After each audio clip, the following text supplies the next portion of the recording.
Imagine quitting your job with a family and having no guaranteed income and no backup plan and somehow not being scared at all. Well, that's exactly what Sydney did is he jumped into being a full-time content creator. And in just a few short years after that, he not only hit 100,000 subscribers on YouTube, but shortly after he also hit 200,000. And when I asked him about hitting 200,000, well, his answer actually might surprise you. In this episode, we dive behind the why of content creator Sidney Diogzon.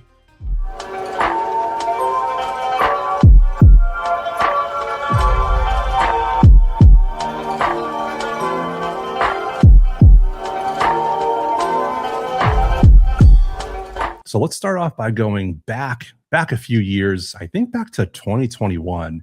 And that's the year that you and I actually met for the first time at the Coffee and Creators Meetup in Dallas, which was a, a meetup that you had for creators to come learn about you and just really network. That single moment, that single meetup, like changed my career. I think at the time I only had 50 some odd subscribers, and here we are, like at 5,000. Talk to me about that coffee and creator meetup because it was so impactful for the people that were there. Like, what went into designing that and actually bringing creators together right after COVID too?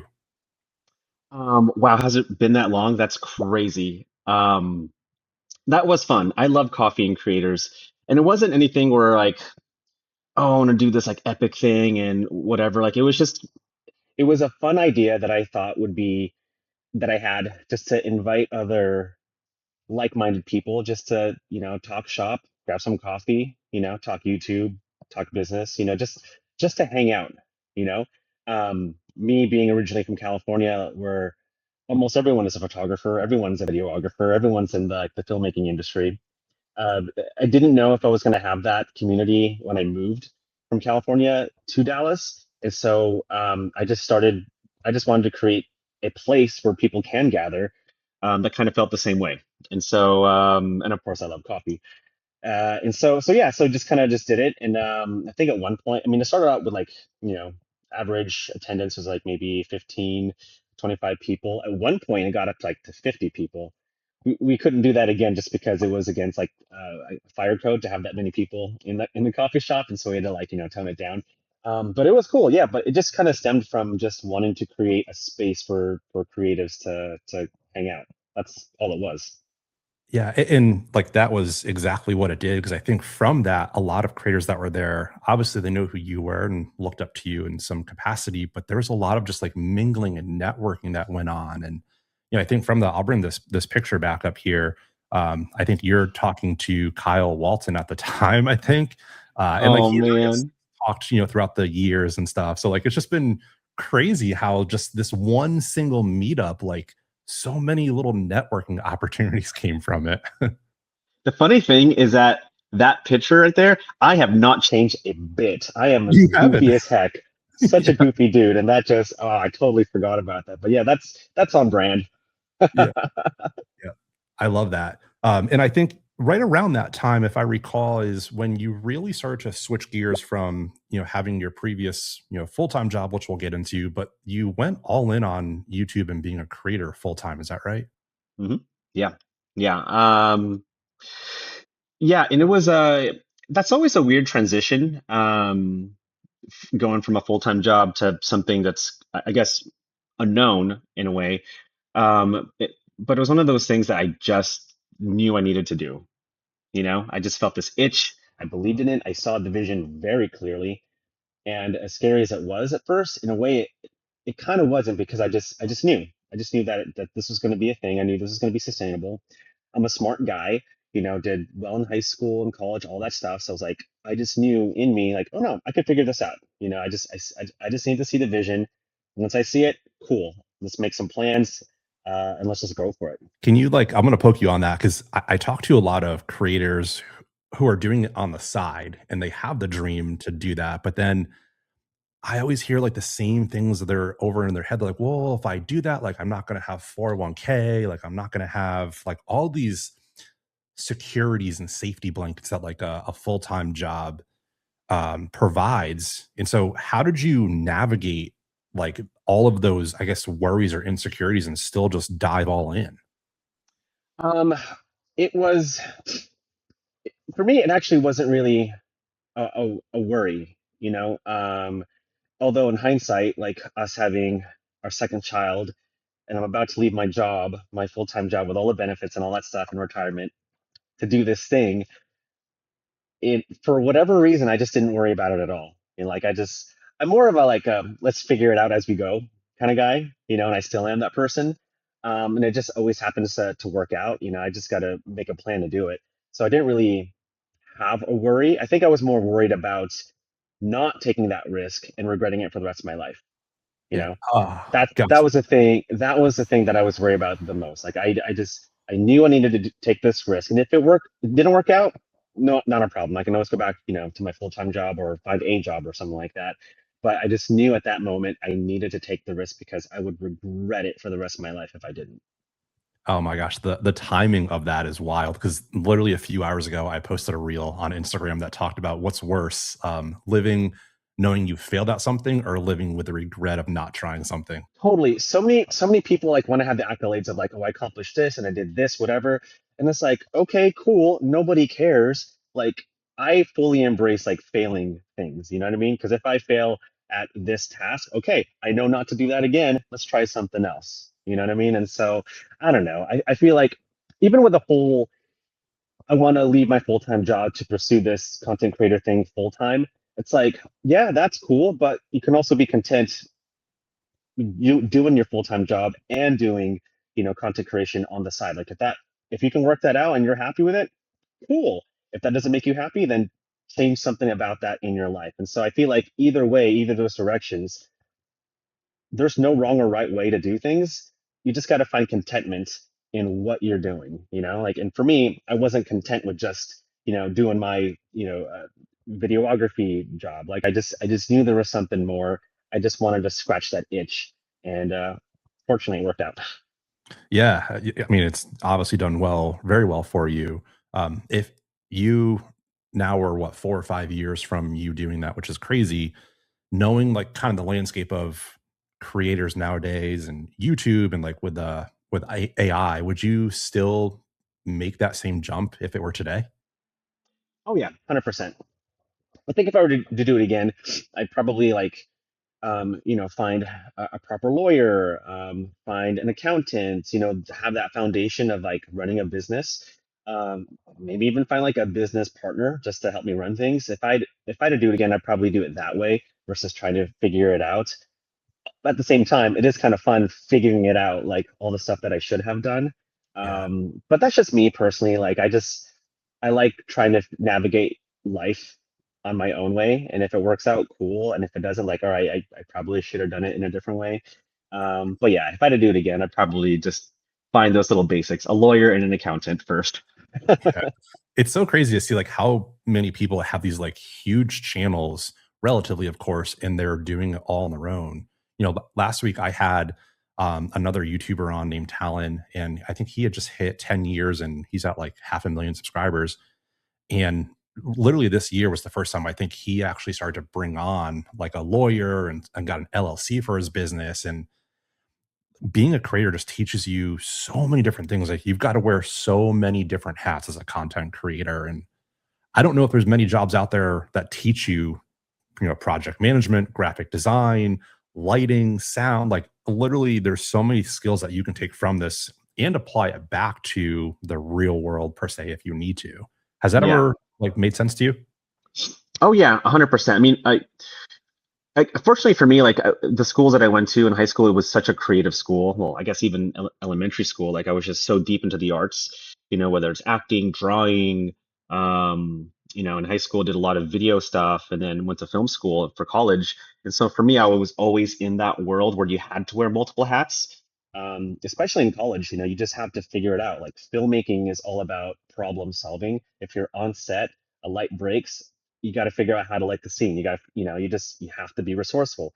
And so I was always brought up wearing multiple hats. So when it came to YouTube, it just kind of fit naturally, you know, designing a thumbnail, setting up lights, acting in front of the camera, being behind the camera, producing it, writing it, marketing it. Like that was that just fits so well with my life because I'd already done it.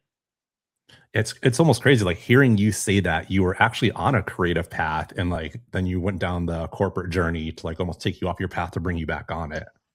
Interesting. Yeah, yeah, it was. It was, I mean, I guess it was more to like satisfy my parents. It's like, oh, okay, fine, I'll go get a job, mom, kind of Yeah. thing. And growing up in a Filipino family, like where most of my relatives are like in nurses or lawyers or whatever, like in those professions, I was not. I am the only one doing this. Like I'm the only one in the creative arts field. I might have a cousin that's a wedding photographer, but other than that, everyone else, like they have proper jobs. And so me pursuing this thing and presenting it to my family, they did not support it at all. They kept on saying like, you should go to medical school, you should be a nurse, you should be a doctor, you should do this. Even when I bought my house here in Texas with YouTube money, my parents were still not impressed. They're like, nope, you should still go to medical school.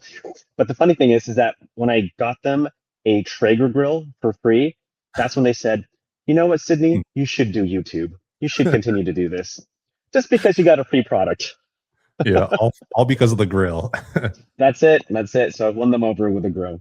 Yeah, I've actually heard from other like podcasters and creators too that have had doctors and lawyers on their episodes where those people are they almost wish that they could like be in a spot that you're in where they could be a creator and like get away from their routine of being a doctor or like the stress that comes with that. I've been hearing more of that lately where a lot of these high profile jobs, people are wishing they actually went down the content path. Yeah, it's well, I mean, it's a freedom of expression, right? It's a way to like release all the stress and just do something creative. I believe that everyone has some sort of creative bone in their body, and they need to figure what that is and release it and express it. You could be passionate about being a doctor, a lawyer, or a mechanic, or whatever. Still, everyone is a creative at some capacity or the other. My wife, who used to be a travel agent, who actually went back to school to study interior design just because, she liked it a lot. And now she is an interior designer and she's like in that world now. And it's a creative art that's not really looked as a, I guess, traditional creative art, but you're creating a space for people to live in. Like that's so creative, and she thrives in it, which is an example of why I believe everyone is a creative at some capacity or the other. Yeah, gosh, I love that. Like, what a cool spot for you two to be in is you have two creative outlets, in the same home together. Maybe she'll help you with your studio. Oh, she has. She's definitely she did with with one of my other studios, and she's great. She's so good at what she does, and so now I'm trying to help her out with like, how do I incorporate video and all this stuff, for her clients and stuff. So. Talk to me about what it's like to be known as, one of the camera guys on YouTube. Like, do you ever feel like that's a label that like really boxes you in and kind of defines who you are? Is that what people call me, the camera guy? Well, the reason I say that, like, years ago when I first got into my creative journey, I would type in whatever camera information I was looking for, and your videos were always the first few that popped up. And when I started to network with other people, like, yeah, you've got to, check out Sydney's review on whatever it was, or the Peter McKinnon backpack at the time. And so I think a lot of people looked at you and still look at you as a source of truth to kind of help kick off their photography career. Yeah, no, that's cool. I mean, um, it's kind of nice knowing that like people would say like, "Hey, I saw your video because I wanted to figure out how to use a camera." Even when I did this training with Best Buy, like I was training their employees like how to use Sony cameras. They told me that they would use my videos to show to clients in the store of how to use a camera, and I thought that was so cool. I mean, I love that. Like if I'm labeled as like the camera guy, that's cool. Like I don't really care for labels or whatever. Like I just like creating. I like geeking out on like camera gear and tech and now going into more other stuff that I'm like really into like tennis and F1. It's kind of cool seeing other people being interested in the stuff that you're interested in, whether it is cameras or tech, whatever. Like you're sharing your life to the world with YouTube and Instagram and TikTok, and other people think that's cool too. Like That's awesome. It's like, all right, you're my people. This is what I like. It's awesome that you like this stuff too, you know? Yeah, it's almost the exact opposite of like what YouTube has been the past few years, where it's been just drilled into every creator, like, niche down, like, and niche down even further from that. And it seems like we're at a point now where it's like almost open that niche up and let more things into your life, like let more things into your creativity. Yeah, I have a hot take on that. I would hear all that stuff, and it's like, oh, you gotta, niche down and do all this stuff and focus and post, post, post. That's true to an extent, but that in itself, there's so many rules to that creative area, that creative art, where it becomes itself a corporate job because you have to do this and you have to do that. And I don't agree with that at all. I really don't. If you want to grow number wise and be successful that way just for the metrics of it, okay, cool. That's fine. I can care less about that. Like I have about 270,000 subscribers. I would be totally happy if that was my number for the rest of my life. That doesn't matter to me. You know what I mean? Like I am so happy creating stuff about camera gear. I'm so happy now creating stuff about tennis or talking about Formula One or whatever. It's like I'm very much happy doing what I'm doing and creating the stuff that I want to create versus looking at the numbers. And brand wise, like the numbers don't really matter anymore. Like brands don't really care how many followers you have. Like that's a thing of the past. What they care about is just brand awareness of the product or service. If they see a really cool video about this product, awesome. That's going to be good for them because in their eyes, to us, we're pretty much freelancers, right? We're creating content for them as if they'd hire us to be part of their team. That's all we are. You know what I mean? And so I feel like when creators like try to focus on a number, it's like they've kind of missed the point. Like I could, if they're happy at 5,000 subscribers or followers, but they're doing the thing that they're doing and they're making money, that's awesome. That is success. The metrics, that doesn't matter anymore. And I don't think should be any goal that people should strive for. Yeah, I love that because the thing that I've learned early on is, like I would dream of just being monetized, hitting that first 1,000. And then when I got that, it's like, oh, this is cool. But like, what about 2,000? And then now I'm at 5,000. Like, oh, what about like 10,000? And so it's just that bar just keeps getting higher and higher. And I think most creators at some point at your level, they get to a point where like you have to switch it off and not focus on the numbers. Of course, when you're getting close to those huge milestones, I can understand that. But it almost seems like that's a recipe for burnout for a lot of creators. It is. I think people put way too much energy in the wrong place when it comes to this area. Like when I got my first 100,000 subscribers and I got my plaque, like that was a huge milestone for me. When I reached 200,000 subscribers, I felt nothing at all. I was like, oh, cool. You know what I mean? And I think it was at that moment, it's like, okay, I checked the thing off my list. Great. Now what? You know what I mean? Yeah. And that I kind of realized early on that the numbers really don't matter, but it's the people who you work with that actually do. Like I have a personal relationship with the people at Sony, with people at Google, with the people that that I do automotive campaigns with, Mazda, Audi. Like I know those people. We text each other sometimes. Those are the people that I like working with. And I think the goal for us creators is that if you find a way to have a good relationship with people that you like working with, then they'll give you the brand deals. They don't care that you have 50 followers or 100,000 followers, whatever. It's like if they like working with you and you make their job easy and it makes them look good to their supervisors, you're going to get the brand deals. They're going to, allocate a certain amount of their marketing budget for you because they like you. And so I realized that early on, like once you establish that relationship, then you're going to succeed. Yeah, I mean, you can probably take any career path at this point, and a lot of it comes back to the people and like how you're treating people, and then what you're doing to set up people for the future or whatnot. And I'm on the reverse side of what you're doing. I'm trying to get some of my first brand deals, and of course, I'm getting a lot of rejection emails, and I think a lot of people would just not respond back. Like I responded back to every single one of those, like, hey, thanks for taking the time to respond back. I'll check in a few months and just to see if we can kick off a relationship. And it's like sometimes it's just those small things are like, oh wow, that was a really nice response. I didn't expect that back from somebody. hmm Here, so I would say this. Here's a good little tip when it comes to pitching to brands. I would look at their fiscal years. For example, a lot of companies start their fiscal year now in April. And so this is the best time to pitch to brands. It's also a good time to pitch to them before the holidays. So maybe August, September time. If you say, "Hey, I have this, these ideas for your product or service or whatever it is, this would be great for the holiday campaign," and you pitch that same idea to like 5, 10 different brands, one of them is going to say yes because they need to allocate their marketing budget somewhere. Otherwise, they lose it. You know what I mean? So if you think of it in terms of that, like if you put yourself in their shoes, it's like, oh, what would they need? What would they need? Oh, I could do this, I could do that. Like if you can make their job easy, then dude, like you have a really good chance of like booking that campaign. Yeah. Oh, that's great advice. I appreciate that. Totally.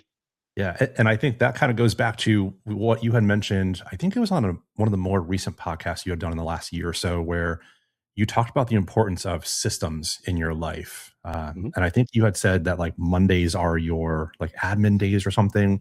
Mhm. So did that ever? When did that switch for you to where you're like, right now I'm starting to build out systems, and right now I'll wake up like, okay, today I'm going to record, and then I've got a thumbnail, and I'll send out an email later. It seems like you're dedicating complete days to these different tasks where you can go all in on these tasks.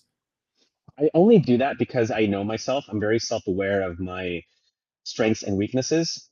And so if I know that Mondays, like starting the week, getting the kids to school, all that stuff, like I know that's such a great day for pre-production, planning out the rest of the week, doing admin stuff. Like that kind of helps set me up for success for the rest of the week. And then I know that Tuesdays to Thursdays, like, okay, let's get to work. And then Fridays can be like my decompression days. Let's review what worked, what didn't work. Let's do a little bit of admin. Let's help prepare myself for the following week. And so for me, like I know mentally I work in that capacity. And so I've set up a system that enables me to, really work well in that area. Yeah, I hear a lot of that more and more when I talk to creators is when they start to get to that point where like things are taking off, instead of having this be this surge of like, oh, I have to juggle all these things out all the time, you almost have to put those plates in different spots to where you can put 100% of focus into each one of those areas. And it seems Yeah, like that helps you out a lot. 100%. And then like, for me now, I'm getting back into tennis, and so I know that Wednesdays are usually my days to like um just physically like just get out there and just like, because I'm editing, so for so many hours in front of my computer, it's like I got to get out there. And so I know that Wednesdays are my tennis days, and so I just take a break in the middle of the day, like just go out there and just play some tennis, hit a few balls and stuff like that. It's just kind of nice knowing because like if I know that Wednesdays are, my tennis days, like I look forward to it so much. Or if I know that even Fridays, like, okay, that's my wind down day. Like, cool, let's try to get ahead for the next week. Like I look forward to that. And so for me, Yeah. like I know how my brain works, and then, just trying to set up a system specifically for how my brain works just really helps. And it's gonna be different for everybody. Like that may For not sure. work for a lot of people. And so people just gotta figure out like what works for them and then base a system on that.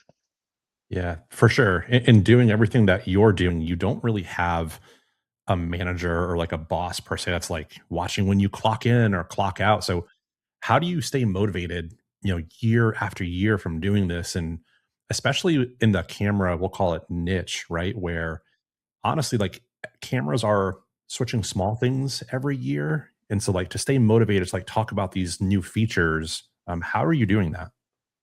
I mean, I take it in strides, and if I don't feel like making content, I don't do it. Like in February, I like took a whole month off. Like I did not create a thing at all, and I was totally okay with that. Like I was fine, like not posting stuff on YouTube, and I may have hit, um, you know, may have taken a hit a little bit, like as far as like ad revenue, it wasn't that much because people are still watching my old videos, but I was okay with not creating something because like I knew NAB was going to happen. It was coming up in April, and I wanted to conserve a lot of energy or at least rest up a bit so that I could start making stuff again. And so I did exactly that. I just took a little break, and so it's nice having that luxury to have that break. You just kind of, sit back and just travel a little bit. In fact, in February, when I took that break, me and my friends traveled to Yosemite just to hang out.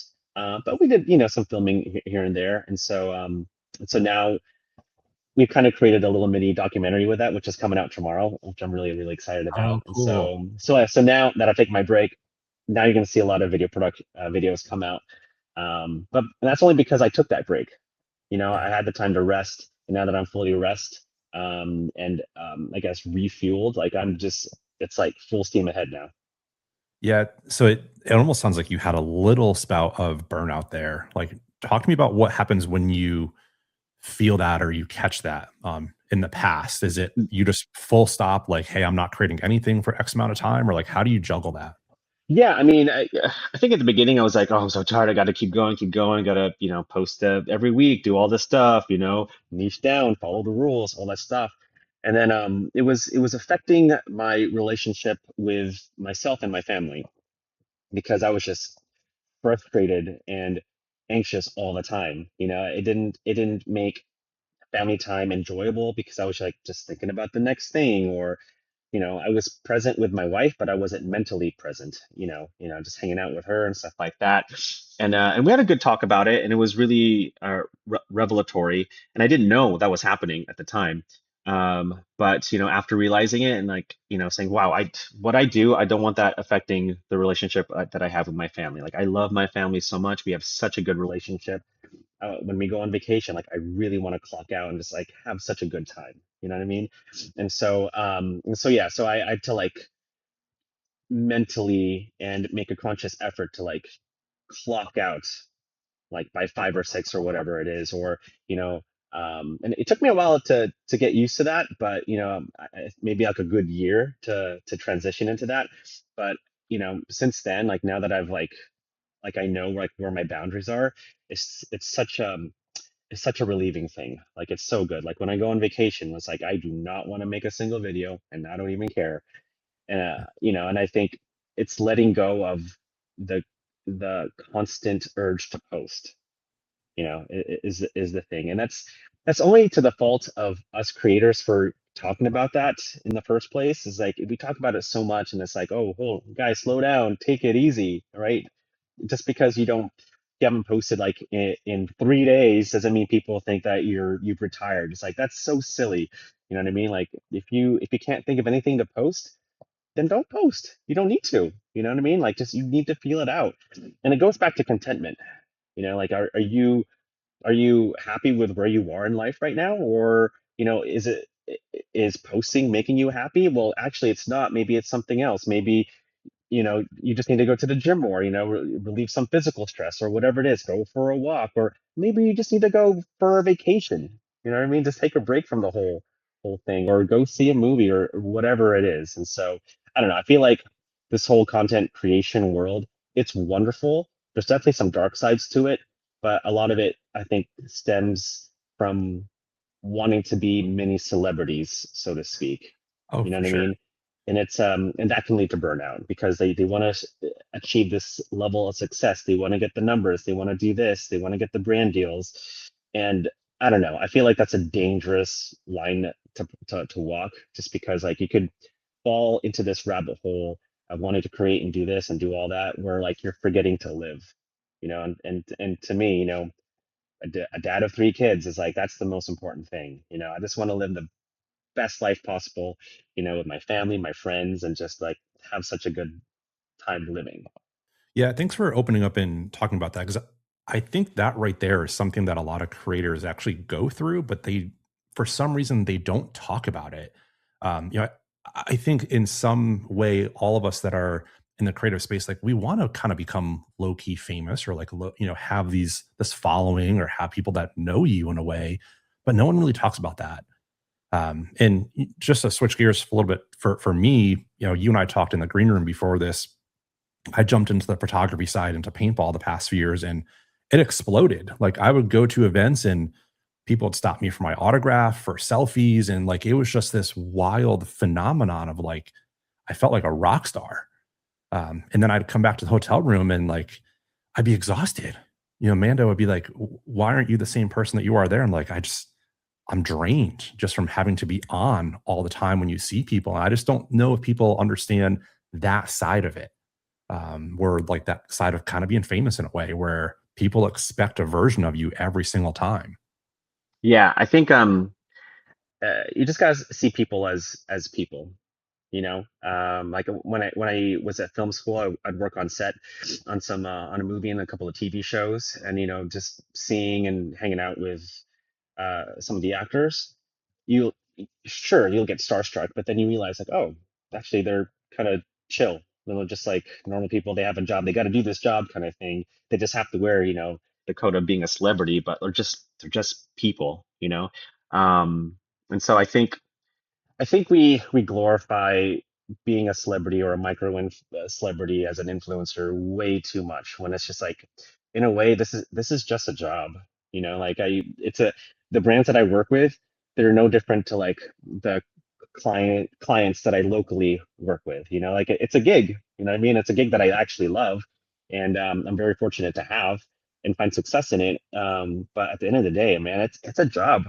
It's a job, and so yeah, I think the glorification of of being a micro celebrity is just, I don't know, it's so overrated. And I think people figured out one way or the other. Like me being older now, it's Yeah. like, oh yeah, that was a silly thing to even think of. It's like, I'm not a celebrity, I'm just a nerd. That Yeah. people Yeah. just happen to watch my videos, and that's cool, and that's it. Like I don't want to put any more thought into it because I like doing things like coffee and creators because I get to hear stories like yourself where they get to branch out and do cool things. Last week when I went to Denver with Sony, they have this thing called Creative Space on the road where they're kind of like taking this streamer and going to different cities in the US and inviting creatives to play with their gear, which is awesome. I ran into two other people who went to the Coffee and Creators meetup in Dallas. They had Wow. moved to Denver since then, but they've been like doing a lot of travel adventure photography and video, but they remembered and they were there, and it's like cool seeing them all the way back from when we did Coffee and Creators, which is really cool. And for me, I love that. Like that gives me such a high. Like hearing your story gives Yeah. me such a high. And it's just nice knowing that I had like a small, tiny part in your journey. That like took you to where you are now. Because I am such a huge proponent of meeting people where they're at, but encouraging them to go to where they're meant to be. And I Yeah. love that. That fuels me so much. And so haven't done coffee and creators in a while just because the coffee shop shut down. So I don't know of another venue to do it at. But I'm talking to other places in Dallas to hopefully bring it back again because I want to hear more stories like this. I want to be part of that. Yeah, and it's just like, especially now, right? I think more than ever, people are craving some type of human connection, whether it's in person or a conversation. There's just some magic sauce to that of having somebody's story be shared, and then years later, like looking back and finding kind of the roadmap or the breadcrumbs that led all to that moment. I think when I was at the Coffee and Creators, I won. I think you had done a giveaway for like an Amaran Light, and I won it, and Oh, I had cool.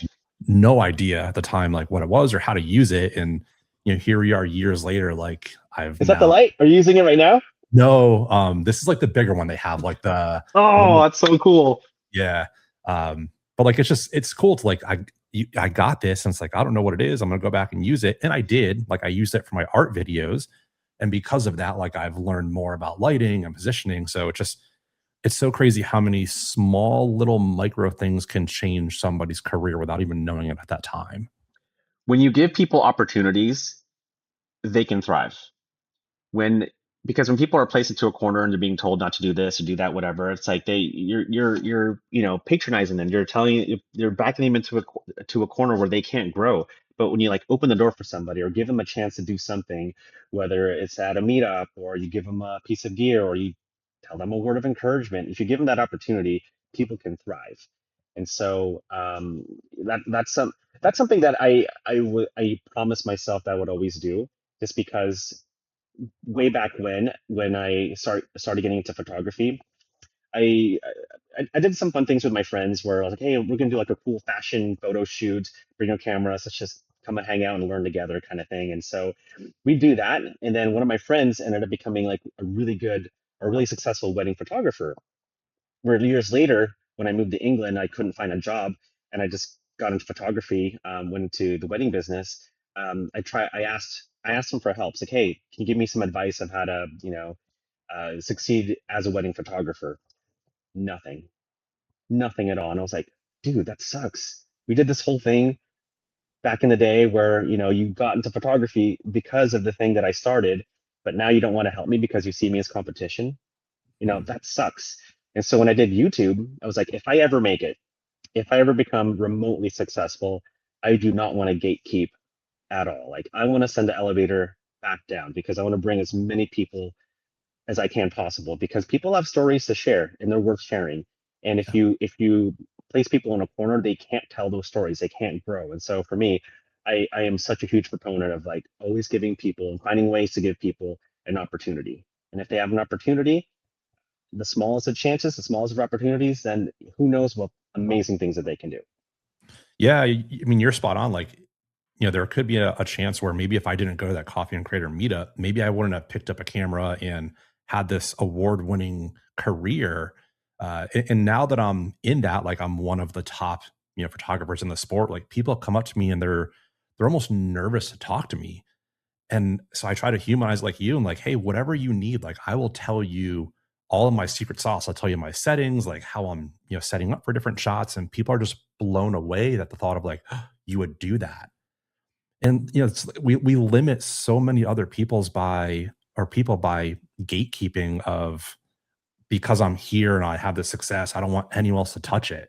And in reality, like if you open those doors up, you're also going to almost even like set yourself up for a stronger legacy if that's all important to you, because then you become known as like not just successful, you're this really helpful guy on that journey too.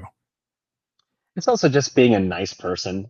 We kind of forget to be nice people. Just be nice to one another, be kind, encourage one another. We kind of need that more than ever. And so it's like just be a nice, normal human being. That's all it is. Yeah, spot on. I think it was about a month ago at this point. Correct me if I'm off here, but you had posted like almost a one take vlog in a way where you're sitting in your studio and you're talking about like some changes that were coming up, and I love that. I think it's so refreshing to see creators that are almost doing old school YouTube where it's like one take vlog. I'm just going to rip it and connect with the audience. I think we're going to start to see more of that and more of that trend. Do you notice that at all, like in the space? Oh, totally. And I have always wanted to do a one take vlog because I don't want to edit. And so when I did that, I was like, just kind of ranting, whatever. And I'm like, oh my gosh, this is I didn't mess up. I said what I needed to say. All right, let's bring it home. Let's let's do the call to action. Let's end it. And it was great. And posted it like 5 minutes later. That was awesome. But but yeah, I think there's going to be a big. Well, I guess it's sort of happening, but there's a trend towards like just seeing the lives of creators as they are on YouTube and I guess the rest of social media. We've gone through the influx of like seeing so many influencers rise where now everything's like an ad or trying to sell you something, whatever, where people are kind of craving uh, just seeing stories of people. And that's what YouTube used to be, like with Casey Neistat and his vlogs, like they just wanted to see a glimpse of your world. And so yeah, so I filmed a lot of similar kind of videos. I haven't posted yet, especially when I'm trying to convert my garage into a studio. That's a really fun project. But yeah, but there's this urge just to connect with people's stories again in a very authentic way, which is nice to see. I grew up watching, like those kind of vlogs, like the I Justine vlogs, the Casey vlogs. Like those are fun videos to me, just seeing like a little glimpse into their world, and so I think it's cool. Yeah, that's exactly. I love that you said that because that's exactly what I grew up with too. Is like getting the glimpse inside of these creators' lives where you feel that human connection in a way. And like when I've thought about this podcast and like how I'm starting to steer that ship, to grow to a bigger audience, that's one of the things I'm going to be incorporating as well. Is I'll have a podcast episode that comes out every week, but I'm also going to do like some almost mini vlogs in the way in between, so like people can get almost a behind the scenes look of who I am or what I'm doing outside of this locked off stationary shot. Because I think if I put myself in the audience shoes, I've always wanted to see that from my favorite creators. Like I want to see the other stuff too. I want to see the mess on the floor that people can't see. Um, Totally. And so it's cool to see that YouTube's kind of going back to that old style of creating in a way. Yeah, and it goes back to what I was saying. Like, at the end of the day, you got to create what you want to create. If you want to make a one take vlog, cool. If you want to show a tutorial video, cool. If you want to, you know, travel and vlog about that, awesome. It all goes back to creating things that you want to create. You just got to figure out how to make that into a business. Like you don't have to niche down. You don't have to do all this stuff. You don't have to post like 4 times a day, whatever. It's like no, just let that go. Just focus on creating the thing that you want to create, and then figure out a business around that. Yeah. What do you think stops creators from making that jump, to whether they're in their niche or they even just want to start creating? It seems like there's a big gap there for a lot of people. I think overthinking. A lot of people overthink things, whether it's like, the financial side of things or trying to create the perfect post. It's like just stop. The more you overthink, the less time you get to create. And so it's a hard thing to do. It's not easy to just stop overthinking. And so it's just one of those things where people have to practice that, like just to make a decision and go with it. Try it out. Don't be afraid, kind of thing. It's almost like you know, back in my high school days or even college days, like, I was trying to ask a girl out, like, what do I do? You know what I mean? You can sit in your head, for like minutes and hours or even weeks, like, oh, do I ask her? Do I ask her? Where this entire time, like they want, this person wants to be asked, you just got to do it. It's just overthinking kind of thing. And so I don't know. It's in many ways like this world, this industry, it's kind of like dating. If you want Yeah. to go for it, go for it. If it doesn't work out, it doesn't work out. Move on, just live your life and just, give it a shot. And so, yeah, just a lot of overthinking that happens where, I don't know, you got to practice just to not overthink. There's no right or wrong way to say this. It's easier said than done. Yeah. But yeah, I think overthinking is the Achilles heel for a lot of people. Yeah, it's that analysis paralysis. And I've heard that over and over again from Mm, creators as you overthink things to the point where you outthink of what you're doing. Uh, totally. and I've noticed for me lately, I've taken a similar approach, I think, to what you do is what I used to do is like I'll create, content, I'll create a reel, I'll go edit it, I'll post it, and then I'll wait for it. And then like, I don't get the reaction that I'm looking for. And that Mm, kind of demotivates a little bit. And so now I'll batch shoot, like I'll batch a bunch of reels or a bunch of different content. That way I have stuff ready to go. And if something doesn't pop off, it's like, that's okay. I've already got stuff I'm excited to post in the next few days. And that's really helped me get out of that cycle. yeah, and I think with YouTube specifically, like oftentimes my content really flies after 3 months for whatever reason. I don't know why. And like I remember making this video with I think it with the Pocket 3? Anyway, it was like top features of the Pocket 3. It didn't do too well like as a short form content, like maybe 5, 10,000 views like in a week. And I thought that was that. And I looked back at it like a couple months ago and it was like, oh, it's 1 million views. I'm like, oh, that's cool. Even with my other long forms, is like it didn't fly at first, but then years later, it's like, oh, 500,000 or this whatever, and it's like you kind of people forget like YouTube is a catalog, and a never-ending catalog where people still watch your old videos, and so I think if you grasp that and just remember that, then posting a video that doesn't perform well isn't so bad because it'll catch on in the long run eventually. Yeah, that's a great point. Like YouTube is a catalog. It's I when I have to look for something, I don't even go to Google anymore. I just go to YouTube and try to find a video on whatever I'm looking for. Yeah, exactly. I want to switch a little bit and go back to talking back when you were working in a corporate job, because I think you're in a spot to give advice to a lot of people who want to break out of what they're doing. Maybe they're working a full time job in whatever field they have, and they have this dream or this pull to be a creator or go down a different path. What advice would you give to somebody who wants to essentially break out of that? Look for every spare minute and do your side hustle, whether it's waking up an hour earlier in the day or taking your lunch break and working on your side hustle or spending like another hour after work. Find every single minute and work towards that goal. People have the temptation to put on Netflix after work or whatever, and and just chill out for a bit, and that's fine, that's cool. But at some point, you have to make the time if you want to achieve something. Even if it's like 5 minutes. Like I got three kids, and sometimes I'm like, all right, I have 5 minutes left before I need to take my son to soccer. What can I do in 5 minutes? Oh, I know. Let's make some YouTube thumbnails for this one video that I'm working on. I can only spend maybe one version of it. Then you know what? I'm one version ahead than doing nothing at all. You know what I mean? And so it's like it, whatever time they can spare, they need to like figure out how to maximize that minute. Yeah, I love that. What's something about being a full time creator that people don't see? Um, the temptation to snack a lot at home. I've been snacking so much, and they're meant to be for my kids' schools, but like I see a Doritos bag, I'm like, dang it, I'm gonna go eat it, aren't I? Yep, I'm gonna go eat it.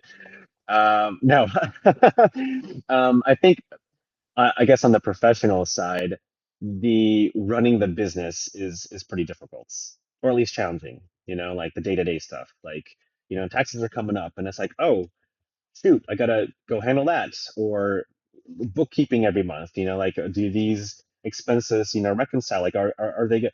That kind of stuff, like people forget about. And for me as a creative, where I just want to focus on like, oh, I want to create this and do that, whatever. It's like, oh shoot, I forgot to I forgot to do the actual stuff that runs a business, because at the end of the day, it is a business that I'm running. Yeah, that's the point of it that I don't think a lot of people see is, being a creator, and we just see the polished, 7 or 10 minute video, but I don't think people realize how much goes into all of that. Like everything here has a cost, the light, the camera, the teleprompter, like it's all business expenses where you then have to track that and account for that. And all of those little things add up over time. Yeah, totally. And even having like a calendar, like a lot of businesses have like calendars so that they can map out their strategy for the year. And so having a physical calendar in your office is so helpful, because you can say like, all right, I know I'm going to make some stuff for the summer, but people don't realize that the summer is approaching and it's only just a few months away, kind of thing. But if they have something physically that they can see, then they can mentally prepare themselves to create this content or plan this trip or whatever it is, because things come up so fast. Life as you get older, it gets faster and faster and faster. And without a calendar, without something physical to see, like you're going to get lost. And so I would highly recommend for all types of creators to have a physical calendar in their office with important dates that they know, and like with the year ahead, like, okay, I'm preparing for this. Like this year, for example, the solar eclipse is going to happen over Iceland and in Spain. Okay, Yeah. am I going to prepare for that? Am I going to travel to Spain or to Iceland? What can I do beforehand to secure brand deals to get to that point, kind of thing? And so it's stuff like that that kind of helps you see ahead so that you can plan better. And having a calendar is such a simple and effective way to do that. Yeah, it's having that visual reminder every day of like the days are ticking off. It's like, oh shoot, I actually have to take action on that if I want to, go on that trip. Yeah, and it has to be like those old school physical calendars. Like digital calendars are great, like Google Calendar, Apple Calendar, like they're awesome to have, but something about an old school paper cardboard calendar, even a year one, just to see it right there every day is so helpful. It's almost like having like a mood board, like a physical mood board, just kind of hanging up in your room, whatever. It's like, oh yeah, that's my style. This is what I like. Just like a simple reminder that a glimpse that you'll get like every day as you're walking past it, just to remind you, like, okay, this will keep me on track. Yeah, it's funny you mentioned that because like now that I think back to some of the other creators I watch, a lot of them have like the big calendars kind of in their studio somewhere of their offices, and it's probably for the same reasons to hold themselves accountable to hitting those goals throughout the time.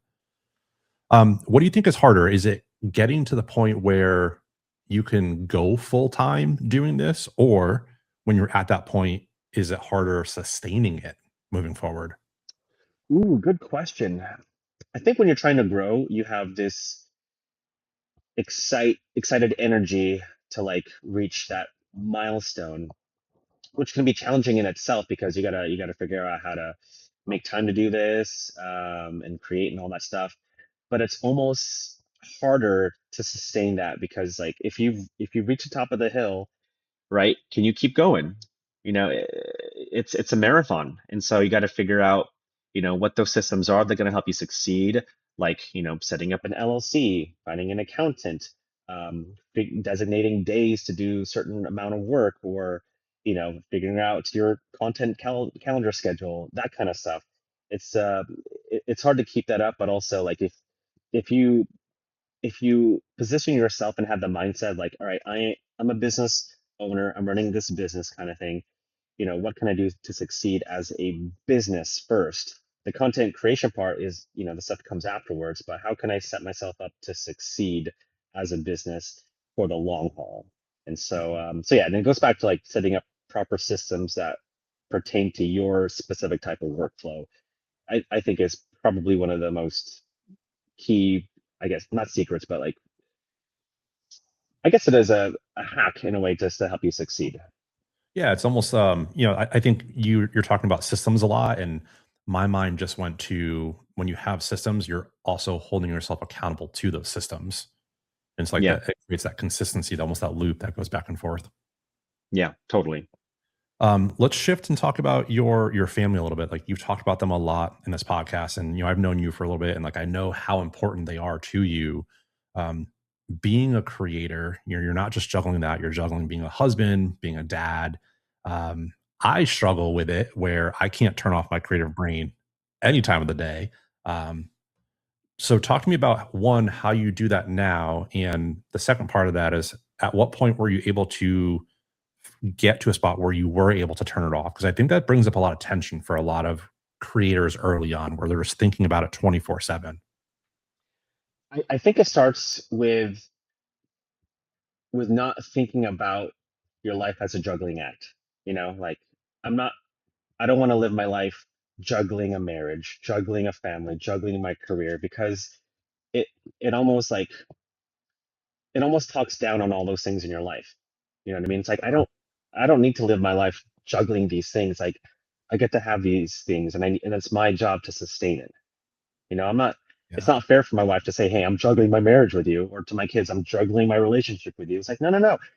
You're a part of my life. I'm a part of yours. We're living this thing together. This is part of it. Let's figure all this out together. You know what I Yeah. mean? And so I think again, it goes back to like obsessing and glorifying this status as a content creator, to have this number, is that really, really puts people in the wrong mindset, and like really brings people down and leads to burnout and frustration with their lives. And I've seen it. Like, I've talked to other creators personally, and it's sad. It's really sad to see, and it's like, you got to let that go. Like, it's, at the end of the day, it's just a job. You have to let it go. The people around you, your family, your friends, your home, the place that you live in, like the stuff that you love doing, whether it's surfing or playing tennis, whatever, like those things that make you happy, like, hold on to those things. You need to hold on to it, because eventually, jobs come and go. Who knows what might happen in 10 years? You know what I mean? But what will stay are my family, my friends. I got to hold on to that kind of stuff. And so, yeah, I did go through a season of like trying to juggle my life, but I have stopped doing that, because it wasn't fair to them to even say that or even think that. It's like, I adore my wife so much. I don't want to have to juggle my relationship with her. Like, my kids are the best. We have such a fun time, having dinner together, going on vacations, road trips. Like, I don't want to have to juggle that. I get to live that. Ah, that is such beautiful advice. I think, my wife said something recently, and it just kind of unlocked my mind. And you just said the same exact thing. And it's all about how you look at the certain situations that you're trying to talk about. And it's not I have to juggle something. It's I get to, like, I have the privilege of being a dad. I have a privilege of being a husband. And when you look at it that way, it just completely changes your mindset on everything. And it takes practice, like letting go of like certain ambitions in life, or a certain status. Like, it's hard letting go of that kind of those kind of things. But again, you just gotta. I keep telling my kid this, like, whenever he goes to school and he's going through like stuff with friends and stuff like that, and that's like, hey, listen, I know you're going through some weird stuff with your friends or whatever, and you're struggling with certain areas, but just know, at the end of the day, your family loves you. You get to come home to a loving family. Worst thing scenario, you have that at the very least. And so for me, it's like almost self advice. It's like, at the end of the day, what do I have that's so close and precious to me, and that's my family, my friends. And so yeah, I think people need to start thinking that and letting go of whatever status that they think is cool.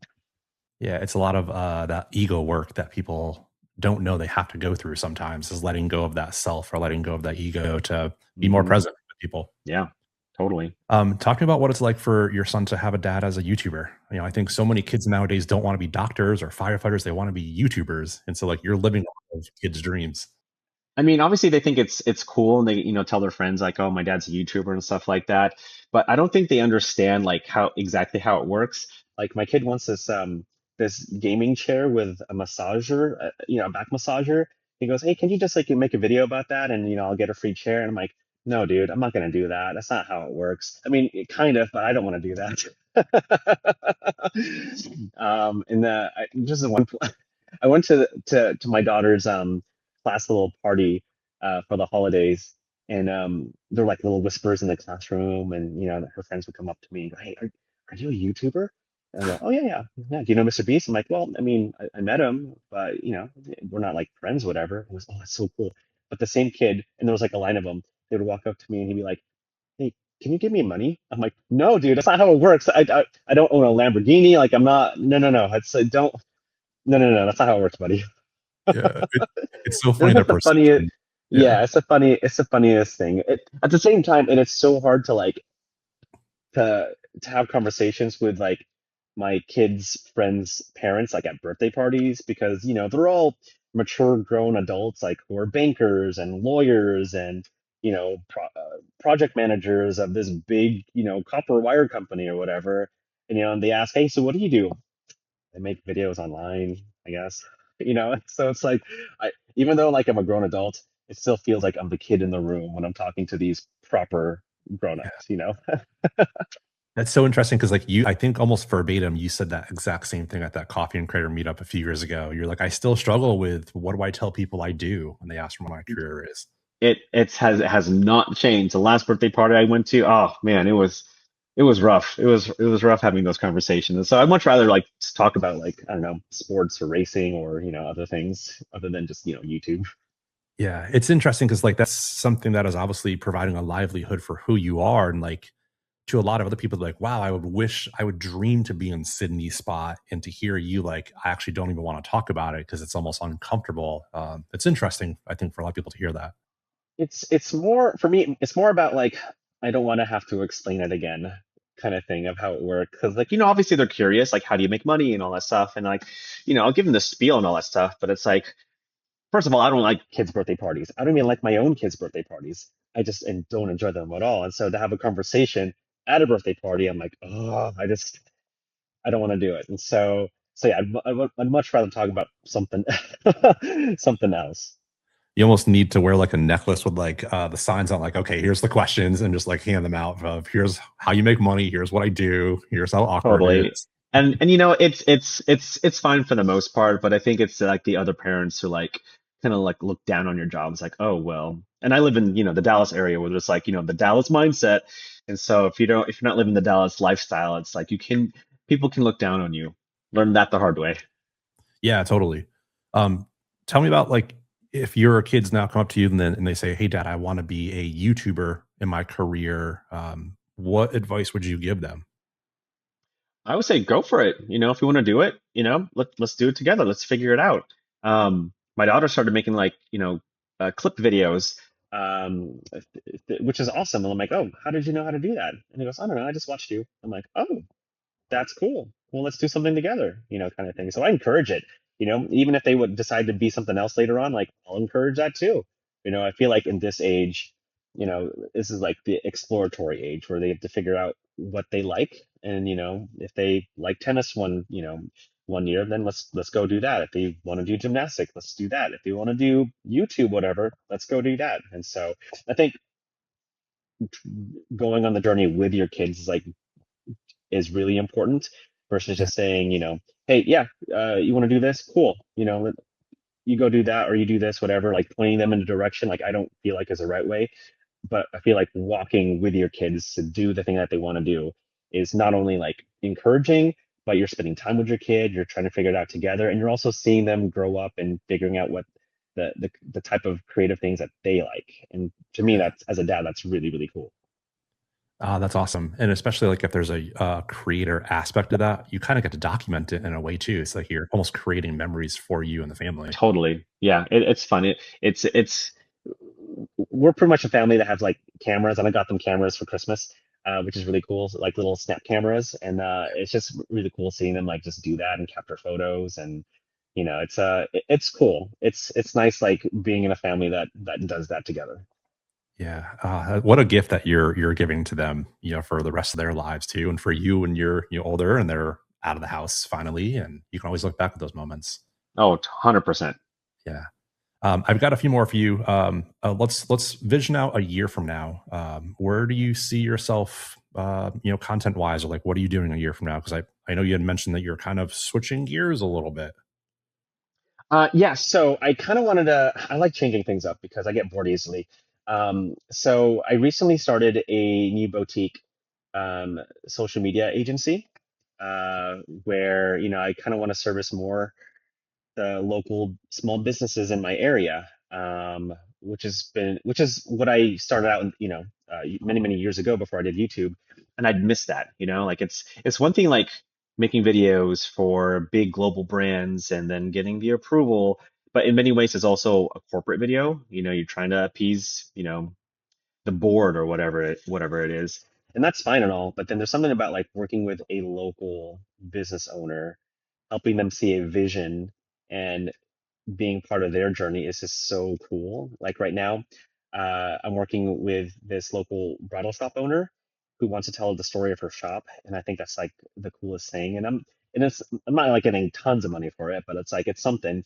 But just knowing the ripple effects of what that video could do for her business, like just fuels me. Even got to work with the YMCA in Dallas last month, which is really cool, and hearing their stories and their their vision, and encouraging coaches to encourage their kids and be there for them, which is so cool. And so being part of their story is awesome.